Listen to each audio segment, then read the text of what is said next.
Au pupitre, Jean-Luc Mélenchon.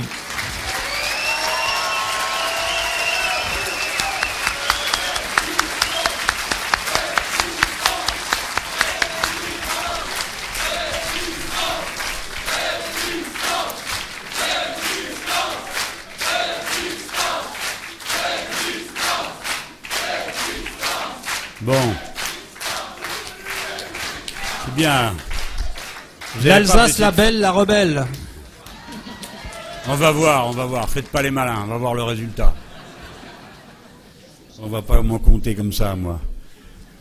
Je voulais absolument participer à cette bataille. Et nous t'en remercions bien chaleureusement. Toute l'Alsace te remercie bien chaleureusement pour cela. Et sans tourner autour du pot, je vais vous dire pourquoi. Je trouve désolant qu'une question aussi importante que celle qui va être posée ici en Alsace, je ne parle pas du côté dérisoire de l'organisation de ce référendum, ni fait ni à faire, de ce matériel grotesque qu'on vous a envoyé, qui montre que ceux qui vous l'ont envoyé vous prennent pour des animaux, tellement stupides que vous ne pouvez entendre qu'un point de vue pour être capable de réfléchir. Je ne vous parle pas des arguments minables qui sont avancés pour essayer de vous duper.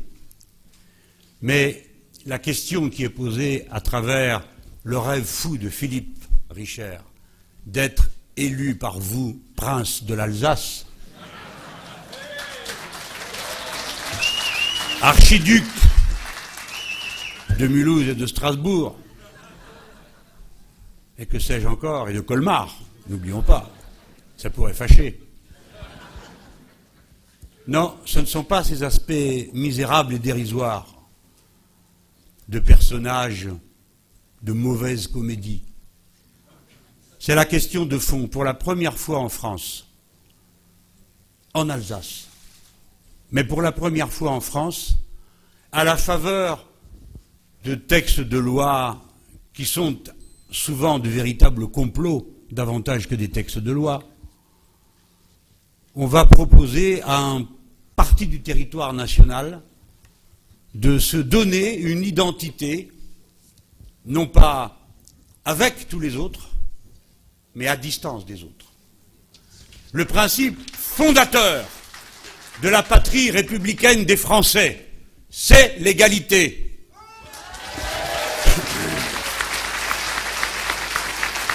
Je ne m'adresse pas à vous comme Alsacien, je m'adresse à vous comme être humain, comme Français qui participez à la décision du destin commun, quelle que soit l'origine de vos parents, quelle que soit votre religion, quelle que soit la couleur de votre peau, quel que soit le temps depuis lequel vous êtes installé en Alsace et le temps où vous comptez y rester, vous êtes d'abord citoyens de la République une et indivisible.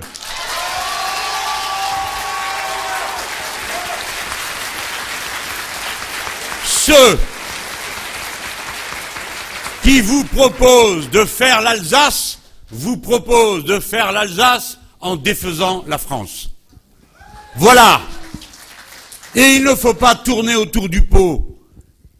C'est un scandale inouï qu'une idée aussi provocante ait été faite et développée ici en Alsace, terre pour laquelle sont morts des millions de Français.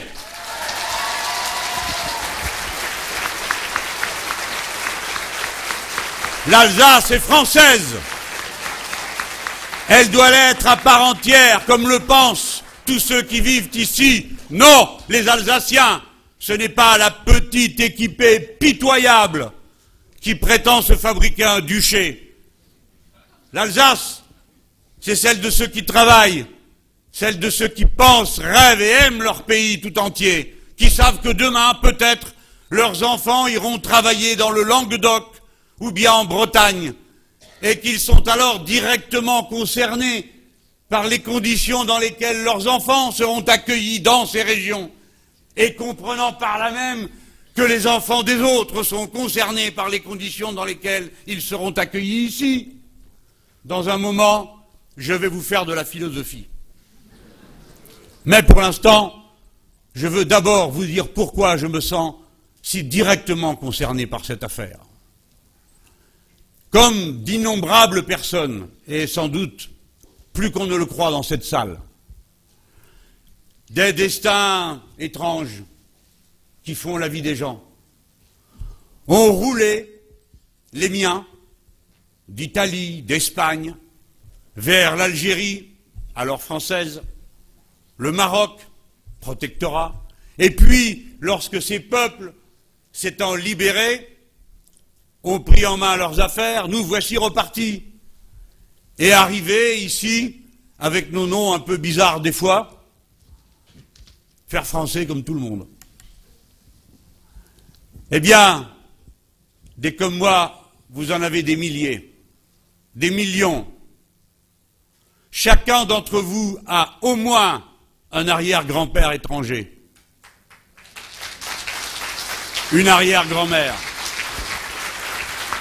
Et parmi vous, combien sont venus des ch'tis du Nord, des Italiens pour aller à la mine, les Polonais, et tout ça, brassé, fait la France. Pourquoi et comment? Pas seulement pour le passé, mais pour le futur.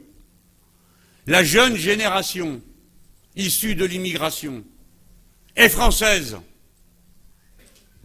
Vous ne pouvez pas demander aux gens de d'abord devoir être alsaciens. Vous n'avez pas ce droit.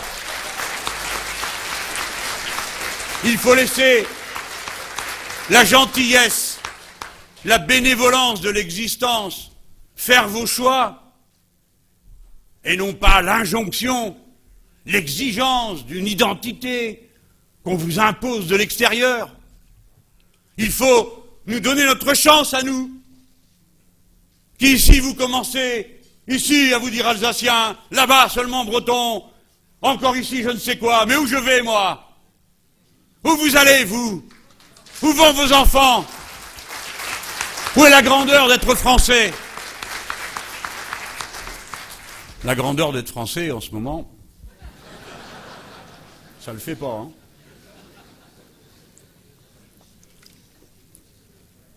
Depuis 2 jours, nous vivons une situation dont vous n'avez pas fini de mesurer les rebondissements. Je vous appelle à vous maintenir intellectuellement mobilisés. Suivez, comprenez, décortiquez ce que l'on vous dit. Là, je parle sérieusement.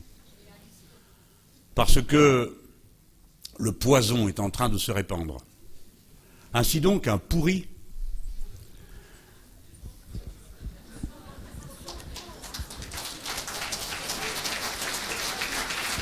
on entend à tout le monde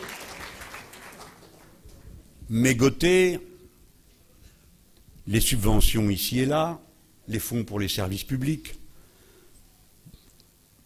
se réjouissait de voir une loi donnant, gagnant, gna sur la flexibilité du travail être votée. Ça lui semblait convenable. Il disait, il faut faire des efforts, il faut être courageux. Et lui, le pourri, pendant ce temps-là, il avait un compte. Avec l'argent des cheveux qu'il a replanté sur la tête des gens, de l'industrie pharmaceutique et je ne sais pas quoi. Regardez bien ces faces de pierre.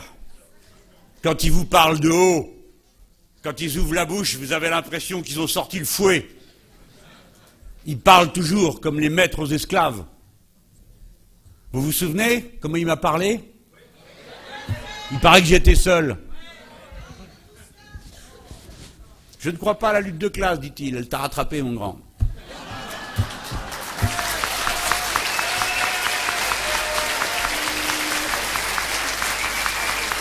Mais cet événement lamentable intervient dans l'ensemble d'un contexte qui vérifie ce que le front de gauche vous dit depuis qu'il s'est constitué. La France et toutes les sociétés européennes sont extraordinairement fragilisées par les chocs répétés qu'elles reçoivent du système libéral. Très fragilisées. La pente générale des événements, la dérégulation de tous les côtés, a créé parmi les élites des connivences et une situation où l'argent sale à côté de l'argent légitime, mais lequel l'est, des catégories de décideurs, amis les uns des autres, celui-ci, son avocat et la femme de l'autre qui était je ne sais pas quoi, et va ouvrir un compte avec l'aide d'un technicien du Front National, les pères la vertu. Eh oui, voilà, vous les retrouvez tous. Ça, c'est pour la superstructure. Et puis la pente générale, c'est l'autoritarisme, mes amis. C'est l'autoritarisme, et l'autoritarisme, c'est l'anti-parlementaire, c'est l'anti-démocratie, l'anti-peuple. C'est pour ça qu'ils me traitent comme ça. Je leur fous les jetons.